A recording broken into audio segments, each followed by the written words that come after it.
Salut à tous, c'est Sam d'Astro en Val. On se retrouve pour un petit récapitulatif sur le télescope intelligent Dwarf 3 qui m'a été gracieusement offert par Dwarf Lab. Au départ, en fait, je les ai contactés pour le tester. J'avais vu une pub sur Facebook, donc vous voyez, complètement par hasard. Et en fait, je voyais que ça faisait des superbes images, etc.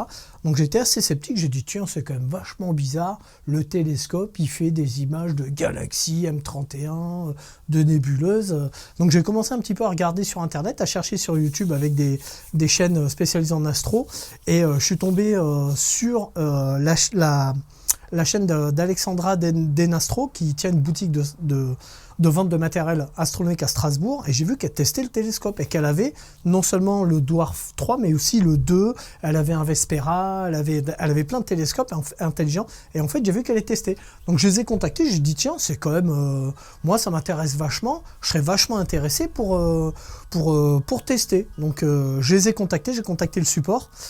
Et du coup, ils m'ont dit, ouais, pas de problème. Ils m'ont demandé les informations du club, etc., où on était, si on avait une chaîne, les médias sociaux qu'on utilisait, tout ça. Donc, après échange d'informations, de contacts et compagnie, ils m'envoient le télescope. Donc, moi, très surpris. Donc, j'essaie. Déjà, je vois le télescope. Déjà, il est tout petit. Hein. Vous avez vu, c'est tout petit. Les focales se baissent quand il est à l'arrêt. En fait, il possède deux focales. Une de 135 mm et une de 35. Donc la 135, elle est un peu extensible. Donc c'est très pratique parce que ça peut faire du paysage. Et en fait, je me suis rendu compte qu'avec l'applicatif qui était fourni, il était possible de faire énormément de choses. On peut l'utiliser de jour comme de nuit. De jour, on peut l'utiliser en photo, bien évidemment. Vous pouvez faire des panoramas, vous pouvez faire de la vidéo, du suivi d'objets. J'ai suivi des avions, une montgolfière, j'ai suivi pas mal de trucs. J'ai même essayé avec mon fils. Donc je me suis mis au début de mon jardin, j'ai un jardin assez grand. Il est allé tout au fond, j'ai mis en mode suivi, j'ai sélectionné sa tête, hop, vous allez voir sur la vidéo. En fait, on le voit passer. Dès qu'il sort du champ, bon, évidemment, ça arrête de le suivre parce qu'il passe derrière un sapin qu'on a. Mais dès qu'il revient, hop, ça le récupère. Donc ça fonctionne vraiment très bien. Il est possible de faire des time-lapse. Donc pareil, des vidéos en accéléré, par exemple un coucher de soleil, etc. Moi, les suivis d'avion, je trouvais ça hyper fandard. Hein. Je vous avouerai, c'est un truc qui me fait vachement kiffer. C'est un truc très plaisant. On se met dans le jardin, on se met en mode vidéo, vous mettez en suivi. Vous choisissez suivi des objets, hop, vous pouvez suivre des avions, des machins. Il faut juste bien prévoir le focus avant, parce que malheureusement, on ne peut pas mettre le suivi d'objet et l'autofocus en même temps, ça va arrêter de suivre l'objet. Ça, c'est un des effets un petit peu, mais bon. Franchement, pour ce type de matériel, il est tout petit. Il tient, d'ailleurs, il est fourni avec une sacoche. Il tient dans une petite sacoche. Et alors, bien évidemment, il n'est pas fourni avec le trépied. Hein. Le trépied m'appartient. Si vous n'en avez pas, vous pouvez l'utiliser en le posant. Hein. Simplement sur une surface plane. Il va tourner tout seul, faire ce qu'il a à faire. Hein. Donc, pas de souci. Ça se connecte sous Android, iOS. Il existe même une application développée par des utilisateurs des Dwarf qui s'appelle Dwarfium, pour les plus techniques. Et franchement, ça se pilote très facilement avec un téléphone portable, une tablette. Donc, vous avez plusieurs modes. Nous, ce qui nous intéresse, c'est vraiment faire de l'astrophoto à moindre coût, avec le moins d'encombrement possible et le moins de technique possible. Et alors là, je peux vous assurer que là, on est sur le top du top. Parce que niveau encombrement, ça tient dans une petite sacoche. C'est le plus petit ou un des plus petits disponibles. Par exemple, à terme de comparaison, le SeaStar S30, qui est son concurrent direct par ZWO, le fameux constructeur de caméras chinoises, qui est numéro 1 mondial, et leur SeaStar est quand même plus gros, vraiment plus gros. Donc ça tient vraiment dans une petite sacoche, on dirait presque un petit bagage à main, quoi. Et l'avantage, c'est qu'il est fourni avec un filtre solaire. Donc c'est des petites lunettes que vous mettez. Je vous montre, je l'ai montré dans une vidéo avant de faire des petits tutos, parce que je l'ai vraiment testé. Hein. Je l'ai poncé de long, large, en travers. Le truc, je l'ai vraiment utilisé pendant plusieurs semaines, etc. pour vraiment pouvoir le tester au maximum. J'ai fait des démonstrations avec du public au sein du club, en faisant venir des gens, en leur montrant ce qu'on était capable de faire, en prenant des photos, des vidéos, de l'empilement, sur du soleil et de la lune. Donc, et c'est vraiment très efficace, hein, très très efficace. Il a un mode suivi sur le soleil, un mode suivi sur la lune. Donc ça, c'est extrêmement appréciable. Vous n'avez pas besoin de le bouger, de gesticuler. Il se met automatiquement dessus. Vous le dirigez avec votre smartphone. Vous avez une petite commande pour aller au bas gauche droite.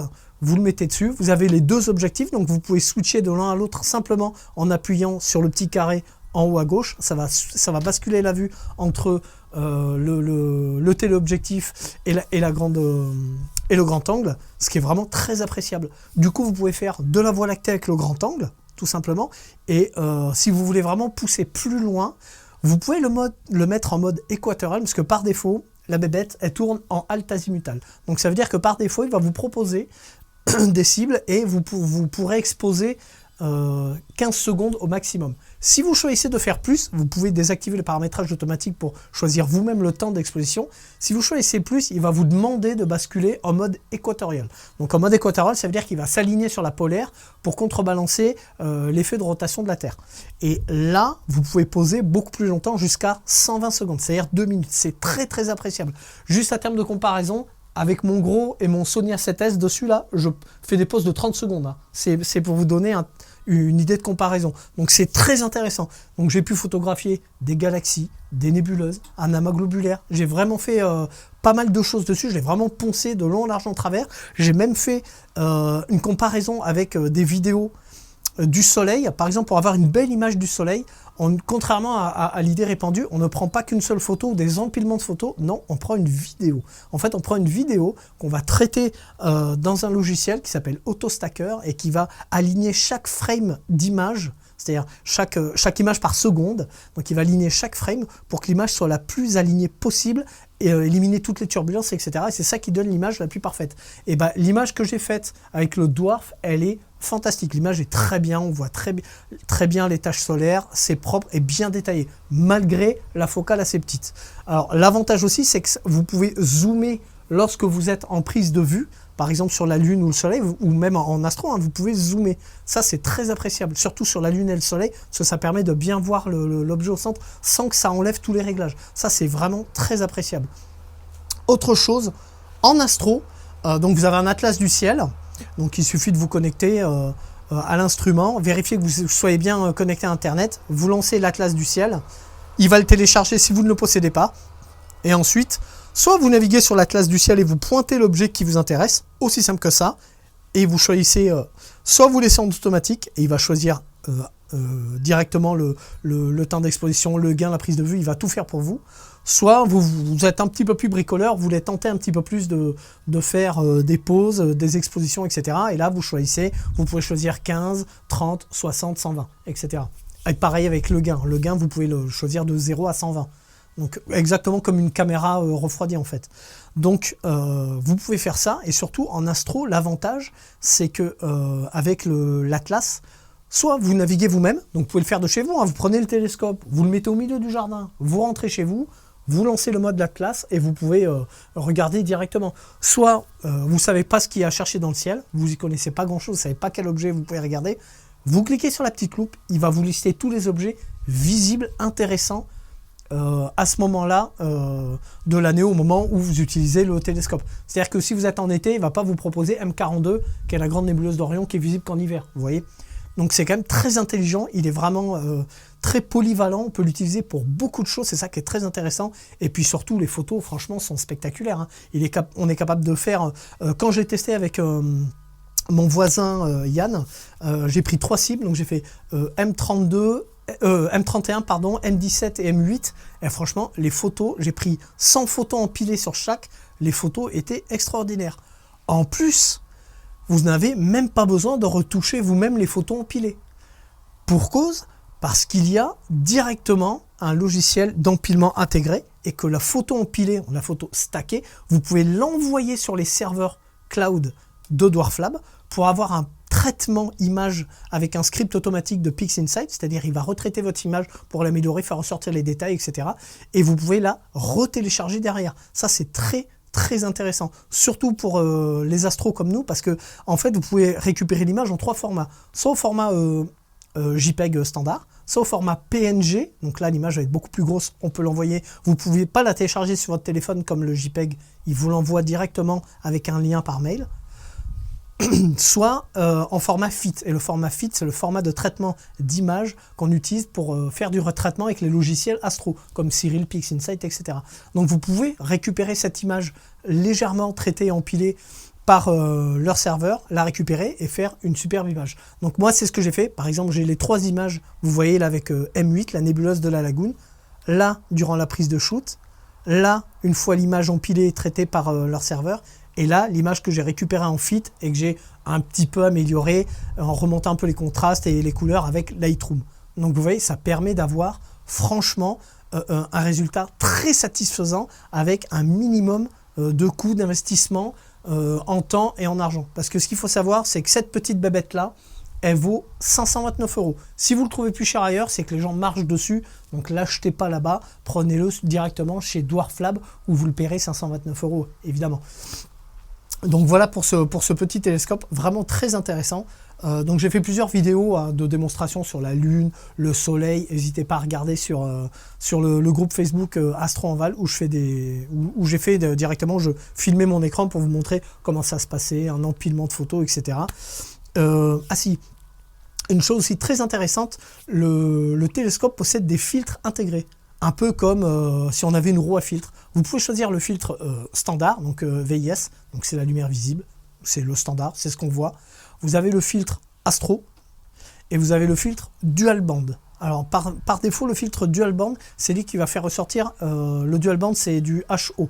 Donc ça va faire ressortir les nébuleuses à émission de type hydrogène, oxygène. Donc ça marche très bien sur les dentelles du cygne, sur toutes les nébuleuses qui ont une majorité rouge, bah, là ça va bien les faire ressortir, quoi.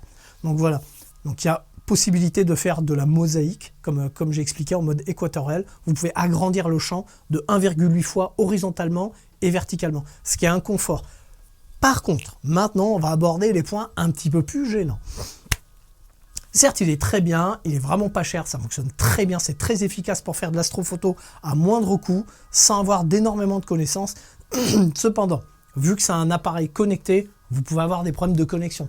Ça arrive notamment lorsque vous êtes connecté à un réseau Wi-Fi et que vous vous connectez au Dwarf. En fait, on se connecte au Dwarf via un réseau Wi-Fi aussi. Donc ça peut arriver que par moment, ça déconne, ils vous mettent des erreurs de connexion, etc. Si vous voyez que vous avez ça, pas de problème. Vous allez dans votre réseau Wi-Fi, vous le coupez, vous le rallumez et normalement ça repart. Sinon, vous éteignez simplement le Dwarf, le bouton est sur le côté, là. Vous l'éteignez, vous le rallumez. Donc dernier détail, il se connecte en USB-C et vous pouvez accéder à tout moment aux photos et aux vidéos que vous avez prises en le branchant sur votre ordinateur. Il y a même la possibilité de faire des darks. En fait, quand vous êtes en mode équatorial, quand vous allez faire des pauses plus longues, il va automatiquement vous proposer de faire des darks, c'est-à-dire d'éliminer le signal parasite du capteur. Pourquoi? En fait, ça améliore la qualité des photos et ça va vous faire mieux ressortir le fond de ciel. Si vous ne faites pas de dark, vous allez avoir un fond de ciel un peu dégueulasse avec une trame un peu sale et c'est vraiment pas agréable. Il faut vraiment faire des darks, c'est très important. Pareil, il fait automatiquement des flats. Vous les retrouverez, si vous le connectez à votre PC, vous les retrouverez directement. Il y a toute une arborescence où vous voyez, dans un répertoire qui s'appelle Astronomie, il me semble, où il y a les darks, les flats et compagnie. Donc, dernier point, il possède une résistance chauffante. Ça veut dire que vous pouvez même l'utiliser en hiver. Il ne va pas geler, il n'y aura pas de buée. Tout a été pensé pour une utilisation optimale. Donc, il y a une résistance chauffante. Et du coup, quand vous pilotez votre Dwarf, avec votre téléphone ou autre, vous voyez directement la température, l'espace de stockage, il y a une carte interne, hein, l'espace de stockage, etc. Donc voilà, c'est aussi simple que ça. Moi, je vous le recommande chaudement pour ceux qui ne savent pas quoi acheter à Noël et qui veulent faire un peu d'astrophoto à vraiment moindre coût, avec un minimum de connaissances et le minimum d'encombrement. Vraiment, ça s'adresse à vous. C'est très polyvalent, vous pouvez faire énormément de choses. Pour le prix, c'est... Franchement, j'ai rarement vu un appareil aussi polyvalent et aussi bon en rapport qualité-prix. Parce que ce qu'il faut se dire, c'est que, hormis le ZWO, qui est un autre constructeur chinois qui fait les caméras refroidies, qui propose le Seastar S30 et S50, qui sont quand même un petit peu plus gros, les autres, sont comme le Vespera, etc., sont très au-dessus du prix. Hein. Là, on est sur la concurrence. Hormis ZWO, vous êtes à 1500 €. Quoi, hein. Là, on est vraiment à 529 € pour un truc tout compris, capable d'être utilisé de jour comme de nuit pour faire de la lune, du panorama, du time-lapse. Il manquerait plus qu'une prise micro et franchement, ça serait la meilleure GoPro de la Terre. Hein. C'est franchement... donc voilà. Juste pour vous dire que ce télescope est excellent, je vous le recommande chaudement. J'ai aucune action chez Dwarf Lab, je vous le dis, je fais la vidéo en toute connaissance de cause, hein. Ça ne m'apporte rien, j'ai pas de partenariat avec eux.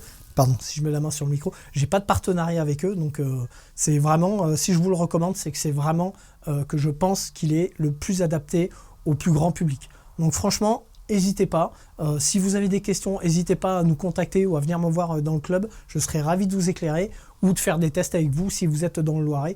Le télescope est vraiment excellent, quoi. Voilà. Donc sur ce, moi je vous dis bon ciel et puis à la prochaine.